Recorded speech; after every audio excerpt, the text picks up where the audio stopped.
Hey guys, how's it going? Today we've got a couple of projects to work on. We're going to start with some planting up here in our front entryway area. We're not going to plant all of it, but we're going to start with the first layer. And then I think we're going to move kind of slowly through this project so that we feel like we're making a really good decision on plant placement. So today's goal is to plant the arborvitaes. When we're done with that, we are going to head to the orchard to get some peaches so that we can make the peach strudel that I was talking about the other day.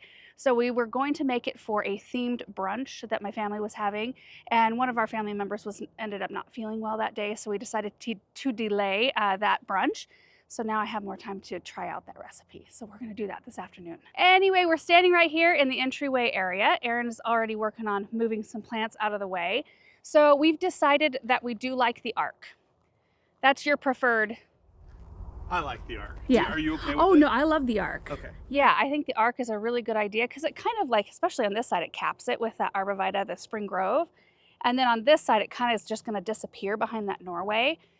So yeah, our goal is just to get those in, to get them perfectly placed, hopefully. And then we will bring the hydrangeas probably back and set them around and try to decide how we want those. And then we're gonna live with that for a little while before we put those in the ground. The hydrangeas are actually starting to color up a little bit more, even since we brought them up here. Look at these. Erin, these are so pretty. I know, it'll be a good look once they're planted. Yeah. I like the idea of just putting the arbs in because we know that we like that. Yes. And we can play around with the rest of it. Right. So that we're not committed all in one fell swoop. Yeah, just get one thing done at a time, especially do the things that you know that you want. Right. And then work on with the rest. Sure. But yeah, so the firelight hydrangeas, you guys, these get 6 to 8 feet tall and wide. So we really want to allow these to have plenty of space. And when I initially set everything out here, it all just seemed too crunched together.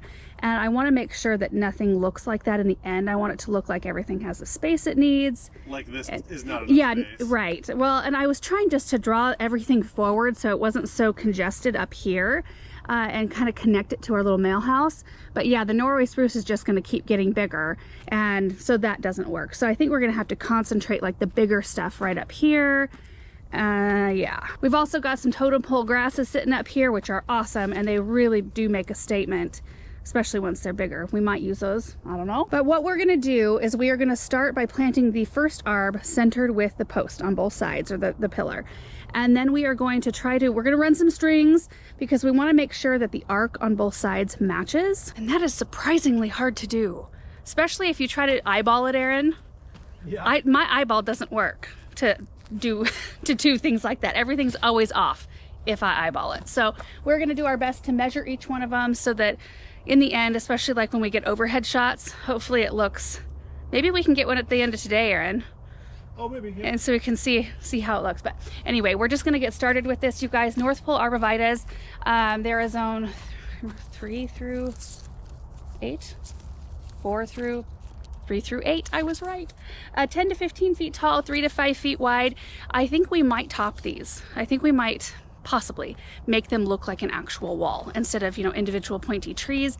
We're going to be planting them really close together because we want them to be a dense wall. We've learned from what we did on the west side that, those look beautiful and they have grown together, but we probably would have put them a tiny bit closer knowing what we know now. So anyway, that's the goal. So here we go.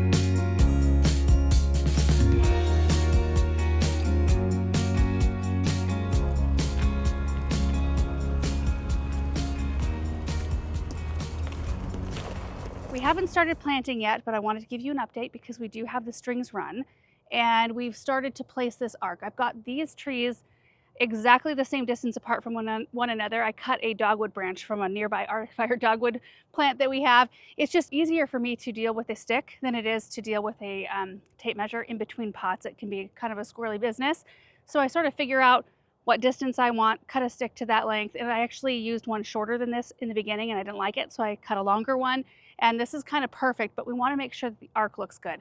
So Aaron's gonna, I think, fly the drone just so we can see what it looks like. But the strings that we ran indicate, you know, a straight line coming from the bottom of the pillar so that we can measure over. You know, once we figure out the arc on this side, we can come from this string, measure over, and then from this string and measure up to figure out, you know, each one of the trees' placement, so we can hopefully get these on the other side pretty close. Gosh, I wish this was a magic wand. Just poof, done. Be awesome. And we are planting this with the intention of pulling this one out eventually, because this one will get bigger, this will get bigger. I'm thinking that this is the only one that's probably gonna be, you know, gobbled up, which is okay. I want it to look like a complete wall at this point, like it, you know, starts and stops at something else. But the string that runs right here is 9 feet away from the base of the pillar. And that measurement doesn't really matter. We just set a tree sort of where we wanted it at the end, and then picked a point that made sense. I don't know. I don't know if any of this makes sense, but I think it's gonna be a good look.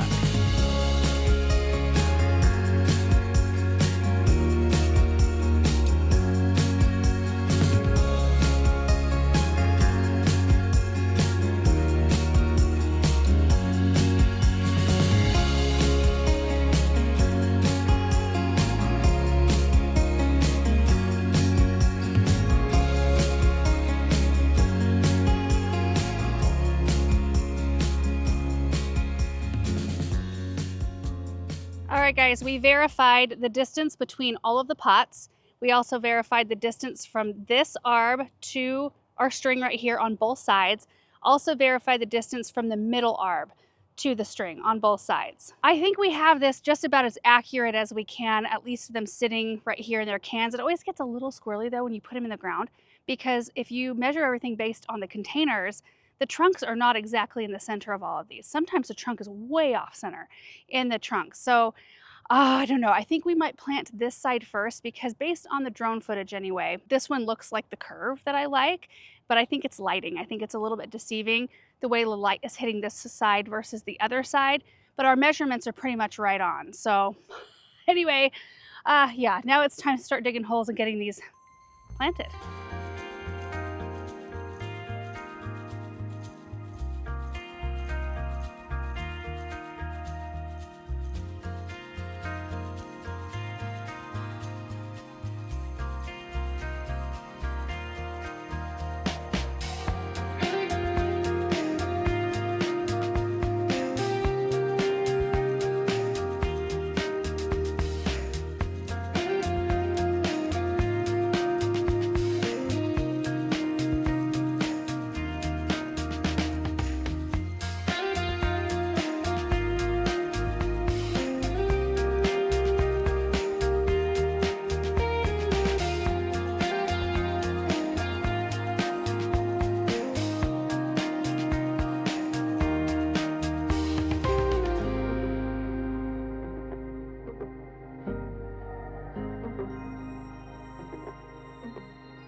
First side is done. Isn't that beautiful?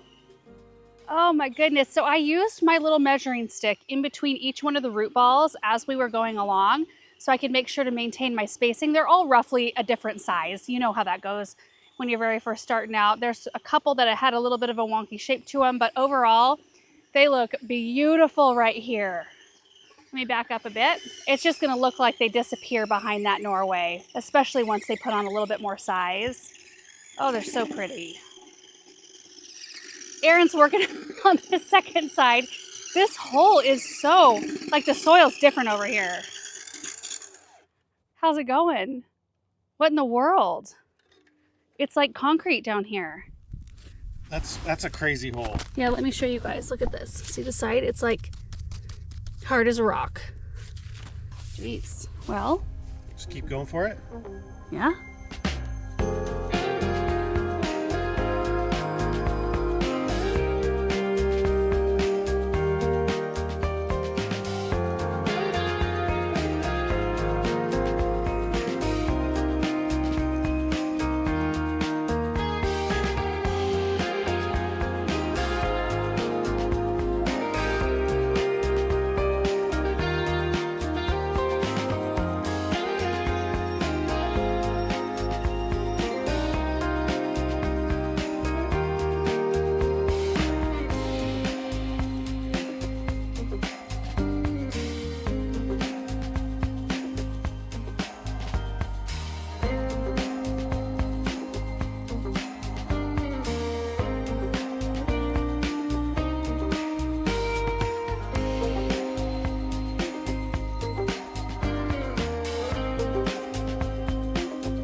just finished up and they look so good. I am so happy that we opted to go with a living fence, an evergreen fence, instead of more hardscape. You know, we had thought about doing brick wings, which they're pretty too, or even like a black iron fence section with another brick pillar. But I think this is just going to be so soft and so beautiful. And we were so close on our measurements. When you're planting the first side, that one's easy because you get it in the ground and then that's what you have to go from for your second side. It's usually the second side that we get our measurements off a little bit, but we were measuring along the way and we were off by like a fraction. I mean, like a ½ inch here or there, and not anything that you can tell when they're that spread apart. I was very surprised. And then we took the drone up again. Aaron flew that at the very end just so we could see. And he was telling me, I don't want to look. I don't even want to fly the drone the second time because, you know, once plants are in the ground, and this side was hard digging, you kind of don't want to have to dig anything up and move it, but they look great. It's a little bit of an illusion because this side ends at the spring grove and this side doesn't really have an ender. It just kind of goes behind the Norway spruce. So that makes it look a little, like from the air at least, look a little bit different. But down here, looking at it, it's gorgeous. Oh, I just love it so much. And that's just one more step, like just more closure, because before, you know, we had this here, but there was nothing stopping anybody from just like going right through here. Not that anybody did, but it just kind of brings that finished look to the space. So now you guys, I'm just gonna mess with these plants a little bit. Aaron and I were talking more about the boxwoods and how we still want to have a boxwood hedge, but I don't think we want it to cut this flower bed too short or too skinny, not deep enough. How to explain it. Anyway, I'm gonna try putting them right alongside the lane, like right alongside it, to where if we just kept a very small hedge, it won't look like it's blocking the pillar, but it would make this bed especially be as big on the interior part as possible. And then on this side, we thought about bringing the boxwoods all the way down. Actually, we don't have enough boxwoods to do that, but next year, you know, or whenever we can get our hands on more, we can bring the boxwoods down and maybe even do like a couple sections, if that makes sense. So you come down with the boxwoods along the lane, and then you go over, come up the lane, almost like where the fence was, and then you have like 3 boxes that you can plant up with really pretty things, and this would be centered in one of the boxes. And then the back would have something backing it before, you know, you go over into the dirt lands. And that's just one thought, and one thought that we will not be able to most likely finish until next year at some point when we have more boxwoods, because the boxwoods we have might be the last group we're able to get this year. I don't know. Okay, so let me fuss with these plants a little bit, see what we come up with, and then we'll take a look.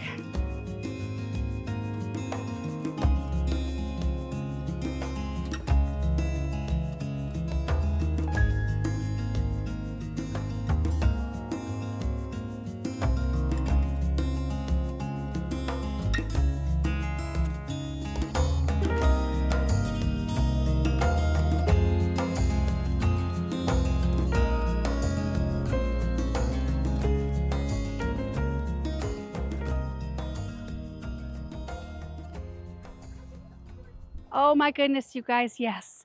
We are getting closer to the look that I want up here. Now we don't have the amount of plants we need to finish this particular idea, and I'm not gonna plant anything because I do wanna live with it for a little while, but it's definitely, yes, feeling good. So the boxwoods lining the lane rather than coming off the end of the pillar or the inside of the pillar, that was just necking the whole area down too much. And by putting it right along the lane and keeping the boxwood hedge very small, it'll still give us that winter interest and that definition, but it keeps this area so much bigger.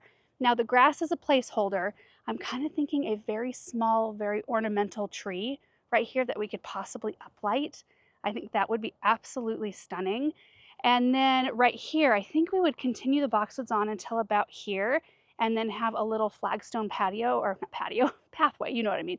Go to the mail house and then maybe even pick up with the boxwoods and continue on to that gate. So it's a complete, like, kind of enclosed sort of situation, and same thing on this side. So that's all I had for that side. I wanted to make sure I could see it on both sides though. And then the firelight hydrangeas, look at how gorgeous. They'll have plenty of room to do their thing and get big and just be the main source of impact for color out here. Oh, it's so, so pretty. And then of course on this side, the same thing, which means if we did the whole like rooms with boxwoods and did like cut it into multiple sections, we might just do 2, where this is a section and then we cut this into a second section right here about where the gator is. But I don't even care. I mean, we could even come with the boxwoods and kind of do a swoop in, kind of like we do over here, and then do something else maybe with annuals or whatever right in this section. But this is definitely coming right along, and having the arborvitaes done, that just provides the backdrop. That is kind of the main structure. Even though it seems kind of like the most boring part of all these plants, it's the most necessary. Gosh, those hydrangeas are just stunning. How have I not put these back in our garden? We had them at one time, right? Or were those Pinky Winkies? I kind of want to say they were firelights though, that ran parallel our barn. This is years ago, that's why I can't remember. And they always struggled there because we had a scarlet curls willow that I think just utilized all the water in that whole area. And they also just kept getting spider mites, and we were not at that time as familiar with hydrangeas or this garden. We were just getting used to things here, and I just didn't even think to look at the hydrangeas for spider mites, but the scarlet curls would get mites every single year, and it would defoliate the entire tree in the middle of summer. I should have known. I don't know what I was thinking there. But anyway, these are just so beautiful, and I love how bright white the blooms get, and then they kind of fade into that gorgeous pink, and they get even like a brighter pink more toward fall when it gets cooler out. So we'll see that show here pretty soon. Anyway, guys, I just could not be happier with how this is going right here. But now it's like high 90s today. I'm ready to go inside. Let's go get some peaches and head inside and make a peach strudel, because that's the perfect way to end a day like this. Yeah. Let's get a basket real quick, bud. Here, let's just get enough to fill this basket right here. Our containers are doing beautifully. And our perennials, our new perennials on the side of the flower shed. And this right here is our Alberta peach tree. They are absolutely beautiful. Is this one ready? This one's ready. Look at how gorgeous that is. So Alberta peaches are kind of a favorite variety, at least what I noticed selling them down at the garden center. They were always the first to sell out. They're a freestone peach, which means the flesh of the peach separates from the pit really easily. So they're just easier to process. They're easier to cut up. They're easier to eat. All of that business. There's one that fell on the ground. That one looks pretty good, babe. Is this one, can you wipe that off? Yeah. Yep, that one's totally fine. Let's check these too, because I just cleaned up the ground. Oh, that one has a few, but this side's good. Is this one okay? Because look. This one's good. Yeah, that one's totally fine. Okay. They're a zone 5 through 8, and they are self-pollinating, so you don't need to have 2 varieties. You can just have 1 peach tree and get wonderful peaches. Hold on, here I come. There we go. Oh, it's starting to get really, oh, Mama, feel this one. This one's like extremely squishy. Yeah, that one's perfect. Ooh, this is a good one. Huh? Smell that. Yeah, I know. Hey, we're running out of peach. There we go. Running out of peaches. I Do know. we have another peach tree? We do, but there aren't as many peaches on that one left. I've been eating those a lot. We've already harvested quite a number of these, and the chickens have got some too. I found one. You know what? Let's just get these lower ones right here, bud, and call it. These are the perfect squishiness for a baking recipe. One more? Is that getting heavy? Oh, yeah. Okay, I'll take it from you. And there's our haul. We'll have plenty to make our strudel and a lot for fresh eating.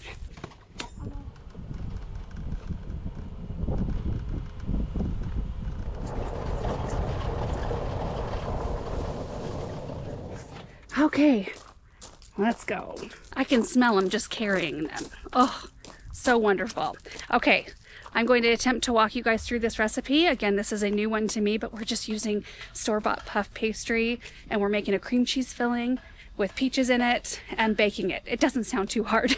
I hope not anyway. Okay, we're gonna start off by making our peach filling first. I prefer to peel my peaches, but this is completely optional. You can leave the peels intact if you would rather to make it a little bit quicker. Then we're gonna give the peaches a rough chop. We're aiming for pieces roughly 1/2 to 1 inch in size. We're gonna put those in a saucepan with 1/4 cup of sugar. Mix it up real nice and put it over medium heat and cook for about 3 to 5 minutes. We're just aiming for the sugar to dissolve and the peaches to soften up a little bit more. When it looks like the sugar has dissolved, we're gonna move the peaches away from the heat and put them through a fine mesh strainer. We're just gonna let them sit in there so any excess moisture can drip out. We can set that aside. Filling is done. Let's move on to the cream cheese part. So into our bowl, we're going to add 8 ounces of cream cheese, and I've had this sitting out for about an hour, so it's pretty much at room temperature at this point. We'll also add a 1/4 cup of sugar, about a teaspoon of vanilla, and 1 large egg yolk. And I'm just going to use my hand mixer to cream all of these ingredients together until they're nice and smooth. Both of our elements for the inside of this strudel are ready to go, so now we need to work with our puff pastry, which I'm just using store-bought puff pastry for this project. I also did let this set out for about an hour. The box says 40 minutes so that it's still really cold, but mine was still kind of frozen after 40 minutes, so I had to give it a little extra time. But you just want it to be cold but workable enough to where you can roll it out a little bit bigger than it comes out of the box. So you want to shoot for a rectangle about 12 inches by 14 inches. And then you want to make all of your cuts, which honestly, we're going to link this recipe down below. There is a picture that they include in this recipe that's really helpful, but we're gonna kind of notch out on both the top and the bottom so that there's a little flap to fold over the ends, and then we just make some diagonal cuts along the sides. Once that's done, we're going to take about half of the cream cheese mixture and spread it down the middle of our puff pastry, and then we'll take half of our peaches and spread it down at the center. And then we're gonna start folding our pastry strips over the peach mixture, alternating sides until it's completely covered. So then we're going to add a little egg wash. At this point, I sprinkled a bunch of almonds on the top that I had pre-toasted, not realizing you're supposed to do that after the bake. So I ended up pulling those off before putting it in the oven. Forgot to show that part, but we're going to bake it for 30 to 35 minutes until they have a really nice color. And then after we pull it out of the oven, it's looking so beautiful. We're going to let it cool down for about 5 minutes before we sprinkle on a little bit of granulated sugar, our toasted almonds, which is all this stuff is optional, and then a little dusting of powdered sugar. The recipe was definitely easy to follow, and while I was cooking this, I actually made us some Mongolian beef noodles. They were really good. So we had dinner, now this is going to be dessert. Okay, so this is the only knife I had clean. It's a great big one. Cut into this. Probably should wait for it to cool more. It's not cooled off at all. Pretty hot. I kind of smashed it. So it looks pretty good. That's what the bottom looks like right there. It's got kind of a nice crunch to it. That filling, though, looks a little grainy. I am a texture person, so I don't know. We're going to have to see how this goes. I did try all the elements. Well, not all the elements. I tried the peach filling and the cream cheese filling separately, and they both tasted really good, cool. So, I don't know. Here we go. Okay, first bite was a disaster. Let's cut that bite out and try it again. Oh, hot.